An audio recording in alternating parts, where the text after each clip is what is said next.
Hello friends, welcome to my video, and this video will be based on idioms and phrases. Don't worry, ये video Hindi में भी रहेगा and I will also try to teach you in English as well so that आपको video के दौरान बहुत कुछ सीखने को मिले। और ये काफ़ी इंटरेस्टिंग idioms एंड phrases है, idioms भी है, phrases भी हैं। और ज़्यादातर मैंने idioms की बात की है, लेकिन आपकी इंग्लिश को ये इनरिच कर देगा, आपकी इंग्लिश में ये चार चांद लगा देगा। Okay, if you use this idioms and phrases, I don't know आपने पहले पढ़े या नहीं पढ़े, वैसे बहुत कॉमन है और आपने पढ़े भी होंगे। अगर if you don't no of the knowledge of this idioms and phrase, so I think you should watch this video, okay? And काफ़ी मज़ा आने वाला है आपको। Let's start without wasting our time. पहला है आपका blow, you can see blow one's on trumpet. क्या होता है ट्रम्पेट का मतलब? आपको मालूम है ट्रम्पेट एक इंस्ट्रूमेंट होता है, एक मेटल का इंस्ट्रूमेंट होता है जिसमें कुछ होल्स होते हैं एंड आप उसके प्ले करके बजाते हैं। लेकिन यहाँ ब्लो वंस ऑन ट्रम्पेट का क्या मतलब होता है? अपनी ही प्रशंसा करना, अपनी ही बात करना। जब कोई अपनी अपनी बात करता है, मतलब कुल मिला के अपनी ही बात करता है हमेशा, तो उसे आप बोलोगे blow one's on trumpet. Sentence में कैसे यूज़ करेंगे? Let's take an example. Okay, example, he always keeps on blowing his own trumpet. क्या मतलब हुआ? ऑलवेज मतलब हमेशा, कीप्स ऑन, आपको पता है कीप्स ऑन जब भी हम लगाते हैं किसी सेंटेंस में करते रहना होता है इसका मतलब। एंड इसके बाद हमेशा वर्ब में आईएनजी आती है, you can understand, because preposition है ऑन, और ऑन के बाद आप वर्ब में हमेशा अगर मेन वर्ब होती है तो आपके आईएनजी लगाते हैं। ठीक है, तो ही always keeps on blowing his on trumpet, वो हमेशा ही अपनी तारीफ़ करते रहता है, हमेशा ही अपनी तारीफ़ का बिगुल बजाता रहता है। बिगुल कह सकते हो आप हमेशा। कुल मिला के वो अपनी ही बात करता है, ठीक है ना उसे। Okay, so I hope you understood this. Okay, and the second phrase and idioms, you can say break the ice. क्या होता है break the ice? Break the ice, अब सिंपली इसका मीन्स हम समझेंगे तो आइस का मतलब वर्फ होती है और ब्रेक मतलब होता है तोड़ना, ठीक है ना। तो ब्रेक द आइस का मतलब होता है चुप्पी तोड़ना या मौन तोड़ना। ओके, मौन तोड़ना या कोई चुप रहता है और आप इट्स लाइक कोई भी कहीं भी शांत इन्वायरमेंट है, यू कैन से, और वहाँ जाकर आप एकदम उस माहौल को तोड़ देते हो, माल वो माहौल एकदम चेंज हो जाता है, उसे हम बोलते हैं break the ice. Like example देखते हैं। Example, everybody was silent at the party. Party में क्या सभी लोग साइलेंट थे, so I broke the ice, तो इसीलिए मुझे बुरा लगा भाई। अब आपको भी मालूम है जब घर में हम जाते हैं, घर में रहते हैं हम, अगर हमारे पेरेंट्स वगैरह सब चुप बैठे हैं तो हमें बहुत बुरा फील होगा, ये क्यों बैठे हैं चुप, है ना। बहुत सारे क्वेश्चंस हमारे दिमाग में आते हैं। तो everybody was silent at the party, मैं भी पार्टी में गया, पार्टी में मैंने देखा कि सब लोग साइलेंट बैठे थे, so I didn't enjoy, so I broke the ice. तो मैंने क्या किया, मैंने जो ब्रोक द आइस, मैंने उनकी चुप्पी को तोड़ दिया और मैंने पूरे माहौल को एक यू कैन से बदल दिया, ठीक है ना। अब देखिए ब्रोक क्यों यूज़ किया मैंने, आपको बहुत अच्छे से पता है। ब्रेक की सेकंड फॉर्म ब्रोक होती है, और जब हम पास्ट में बात करते हैं तो ब्रेक का ब्रोक हो जाता है, थर्ड फॉर्म इसकी ब्रोकन होती है, ठीक है ना। अगर मैं परफेक्ट यूज़ करता तो ब्रोकन कर देता। So everybody was silent, past में वॉज लगा हुआ है, everybody was silent at the party, party में सभी लोग साइलेंट थे, so I broke the ice, तो मैंने आइस को, मतलब मैंने कुल मिला के बर्फ को तोड़ दिया, मतलब मैंने चुप्पी को तोड़ दिया। Is it clear? थर्ड है हमारा beat about the bush, beat about the bush, ठीक है ना। I would suggest you, if you don't know these idioms and phrases, so I think I would suggest you to see this video over and over until it becomes part of your memory. Is it clear? Beat about the bush, beat about the bush, very beautiful word, is it? Very very beautiful idioms, ठीक है ना। मौके की बात ना करके इधर उधर की बात करना, मौके की बात ना करके क्या होता है, जब आप मौके की बात नहीं कर, जो पॉइंट है ना आपका, जो सर्टेन पॉइंट है, आप उससे इधर उधर की बातें कर रहे हो, आप श्वे कर रहे हो कुल मिला के आप, ठीक है ना। तो उसे बोलेंगे आप beat about the bush. Example देख लेते हैं, you should come straight to the point, आपको सीधे पॉइंट पर आ जाना चाहिए, स्ट्रेट सीधा पॉइंट पर, जो पॉइंट है जो बात है उस पर आ जाना चाहिए।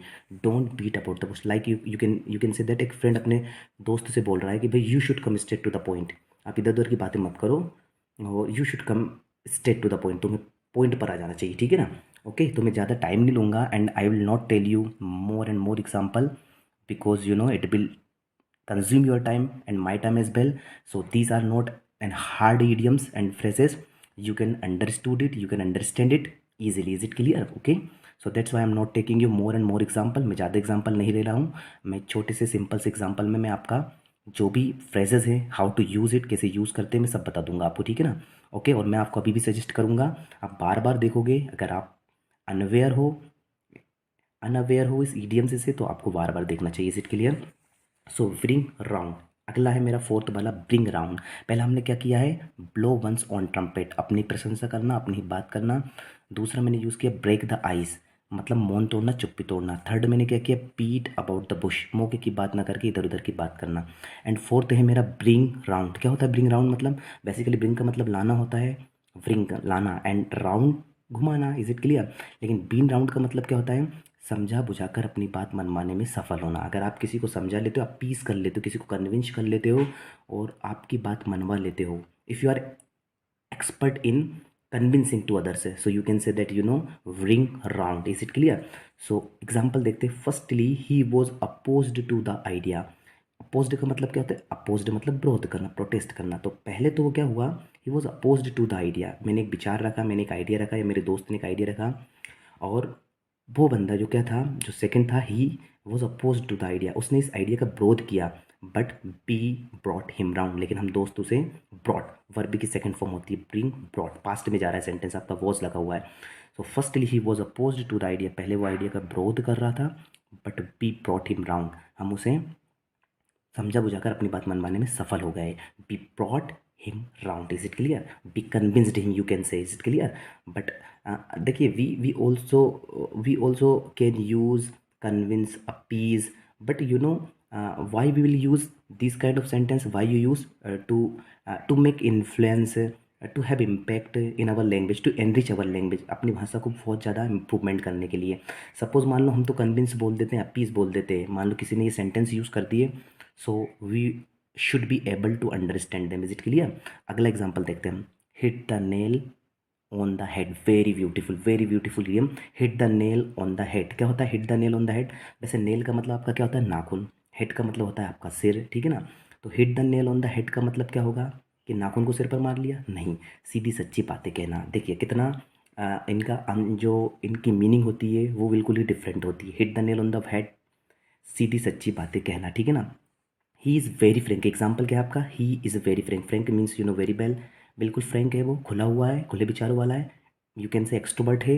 ही is very Frank, he always hit the nail on the head, वो हमेशा सीधी सच्ची बातें कहता है। Always hits, always if subject and always and never, if after the subject if you use always and never, then you will use as, yes, is in the main verb। is it clear? you can understand, okay? अगर आपका subject के बाद always और neighbour है, ये आपकी main verb है। Hits, hits मतलब मारना कि मेन वर्ब होती है, तो आप उसमें S E S I S लगाते हो। ये S E S I S कब लगता है, इसका रूल हम पढ़ेंगे आगे, ठीक है ना।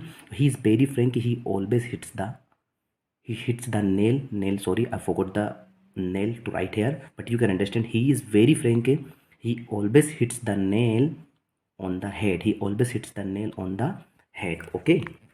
अगला सेंटेंस हमारा क्या है, let the cat out of the bag. Let the cat, very beautiful, let the cat out of the bag, कोई गुप्त बात प्रकट कर देना। कोई भी सीक्रेट है आपके पास, कोई भी सीक्रेट है, अगर आप उसको शेयर कर देते हो, आपको वो बातें स्टमक नहीं हो रही है, पच नहीं रही है, तो हम बोल सकते हैं कोई गुप्त बात प्रकट कर देना, let the cat out of the bag. Example देखते हैं। She let the cat out of the bag in the course of her conversation with her sister. क्या बोला मैंने, she let the cat out of the bag, मतलब उसने गुप्त बातें खोल दी in the course of her conversation, किस कन्वर्सेशन के दौरान, बातचीत के दौरान, विथ हर सिस्टर, अपने सिस्टर से भी वो कुछ बातें करती होगी, और उस बात के दौरान उसने कुछ सीक्रेट खोल दिया। क्या सीक्रेट था, किसको लेके था, we don't know. Is it clear? आगे की वीडियो हम जानेंगे, ठीक है ना। बट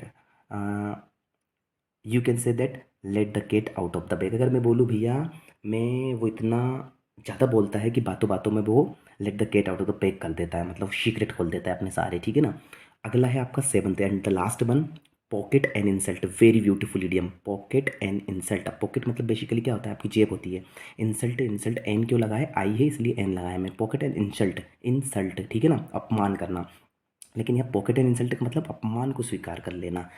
अपमान को स्वीकार कर लेना मतलब किसी, कोई मेरी इंसल्ट कर रहा है, मैं आपकी कर रहा हूँ, आप किसी की कर रहे हो, या कोई आपकी कर रहा है, आप उसे बिना कुछ कहे आप उसे स्वीकार कर लेते हो। It's very, I think I would say it's very, आप कह सकते हो कि एक बहुत बड़ी एक स्पेशलिटी होती है आपके अंदर। अगर आप अपमान को स्वीकार करना अच्छे से जानते हो, then you are, and I think you are none to others, you can say. Is it clear? आपके समान कोई नहीं है, ठीक है ना। You are second to none other, okay, you are second to none other. Second to none other क्या होता है, जब आप लाजवाब हो, आपके जैसा कोई नहीं है तो हम बोलते हैं second to none. Is it clear? You are second to none. Is it clear? So pocket and insult, अपमान को स्वीकार कर लेना। एग्जाम्पल, ही पॉकेटेड, पॉकेटेड क्यों लगाया? पास्ट में बात कर रहा हूँ। ही पॉकेटेड हिज इंसल्ट, उसने अपमान सहली। He pocketed his insult without saying anything, उसने बिना कुछ कहे अपना जो अपमान था वो सह लिया। ठीक है ना? Okay, so he pocketed his insult without saying anything. अगर मैं बोलूँ ही पॉकेट्स एस कर दूंगा मैं, अगर पॉकेटेड को लगाना होगा, हटाना होगा मुझे, फिर हो जाएगा इसका मतलब he pockets his insult without saying anything. वो अपनी गलती को, सॉरी अपनी अपमान को बिना कुछ कहे सह लेता है, फिर लेता है। मतलब ये इसकी आप कह सकते हो हैबिट है या उसकी क्वालिटी है। ठीक है ना? परमानेंट क्वालिटी होती है। लेकिन पॉकेटेड मतलब उसने सिर्फ सह लिया। ओके, सो आई होप आपको वीडियो बहुत लाइक आया होगा। ठीक है ना? और I would suggest you to improve your English. देखिए, जो भी लेमैन है, यू कैन से, जो भी अभी न्यू फाइट है इस फील्ड में, जो भी नए हैं, जिनको इंग्लिश का नॉलेज ज़्यादा नहीं है, उनके लिए ईडियम्स एंड फ्रेज काफ़ी डिफिकल्ट लगेंगे। मैंने फ्रेज तो बहुत कम लिए हैं, आई थिंक लिए ही नहीं है। लेकिन अब जो भी है ईडियम एंड फ्रेज हम पढ़ रहे हैं। ठीक है ना? तो ईडियम और फ्रेज होते क्या है आपकी इंग्लिश में, या आपकी इंग्लिश को चार चांद लगाते हैं। ठीक है ना? जैसे हम हिंदी में भी बहुत सारी बातें बोल देते हैं ऐसे। ठीक है ना? तो उसी तरह से ईडियम एंड फ्रेज होते हैं। आपको कुछ जो फ्रेशर इंग्लिश में, उनको शायद ये वीडियो समझ में नहीं आएगी, क्योंकि उन्हें अभी ये पता नहीं होगा इनको सेंटेंस में कैसे यूज़ करें। But I would suggest you, आप इन वीडियो को बार बार देखें, या आपकी ज़ुबान पर आना चाहिए, भले ही आप फ्रेशर हो या एक्सपीरियंस होल्डर हो। Is it clear? अगर आपको आते भी है तो आई वुड सजेस्ट यू, आपको इतने अच्छे से आने चाहिए कि आपकी ज़ुबान पर आए। Is it clear? Okay, and आपका कॉन्फिडेंस कम ना हो। ठीक है ना? Okay, so thank you and best of luck. Is it clear? Okay, धन्यवाद।